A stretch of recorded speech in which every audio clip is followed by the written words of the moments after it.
ஒரு சில பேர் வந்து ஒரு 20 கேஜி எக்ஸசிவ் வெயிட்ல இருப்பாங்க. அந்த 20 கேஜி வந்து ஒரு 3 to 4 மந்த்துக்குள்ளவே வெயிட் லாஸ் பண்ணணும். அதுக்கு எந்த மாதிரி டயட் ஃபாலோ பண்ணணும், எந்த மாதிரி எக்ஸசைஸ் பண்ணணும் அப்படின்னு சொல்லிட்டு நிறைய வந்து சர்ச் பண்ணுவாங்க. அந்த மாதிரி பர்சனா நீங்க? அப்ப இந்த வீடியோ உங்களுக்காக தான். ஸ்கிப் பண்ணாம பாருங்க. அதுக்கு முன்னாடி இந்த என்னுடைய 30 டேஸ் சேலஞ்சில் ஜாயின் பண்ணி வெயிட் லாஸ் பண்ணணும்னு நினைச்சீங்கன்னா தாராளமா ஜாயின் பண்ணலாம். இதே போல டெய்லி யூஸ்ஃபுல் இன்ஃபர்மேஷனுக்கு மறக்காம ஃபாலோ பண்ணிக்கோங்க. வெயிட் லாஸ் பண்ற பீப்புள் வந்து ஃபர்ஸ்ட் தெரிஞ்சுக்கணும்.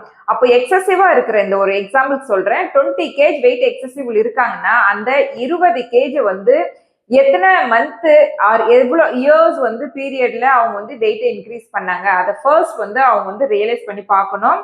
பர் வீக்குக்கு வந்து எவ்வளவு குறையலாம் அப்படின்னு சொல்லிட்டு பாத்தீங்கன்னா ஒரு 1/2 kg to 1 kg வந்து குறையும். அப்படி பாத்தீங்கன்னா பர் மந்த்துக்கு 3 to 4 kg. அப்படி வந்து 20 kg வந்து எவ்வளவு மந்த்துக்குன்னா ஒரு 6 to 7 மந்த்துக்கு வந்து ரெடியூஸ் பண்ணலாம். ஆனா அவங்க வந்து அந்த 20 kg வந்து 6 to 7 மந்த் அந்த பீரியட் வந்து வெயிட் லாஸ் பண்ணிட்டு அதே சேம் வந்து மந்த் வந்து அவங்க வந்து வெயிட் மெயின்டெனன்ஸும் பண்ணிட்டாங்கன்னா அவங்க எண்டு வரைக்கும் வந்து வெயிட் கெயின் ஆக மாட்டாங்க. ஸோ எல்லாருமே தெரிஞ்சுக்க வேண்டியது என்னதுன்னா குயிக்கா வந்து வெயிட் ரெடியூஸ் பண்ணணும். எப்பவுமே எந்த ஒரு இதுவுமே வந்து நம்ம குயிக்கா அச்சீவ் பண்ணணுன்றத வந்து தாட்டை வந்து விட்டுட்டு நம்ம வந்து கரெக்டான வேல கரெக்டான வந்து பேஸ்ல நம்ம வந்து போயிட்டு கரெக்டான வந்து ரிசல்ட்டை எதிர்பார்க்கணும். தேங்க்யூ.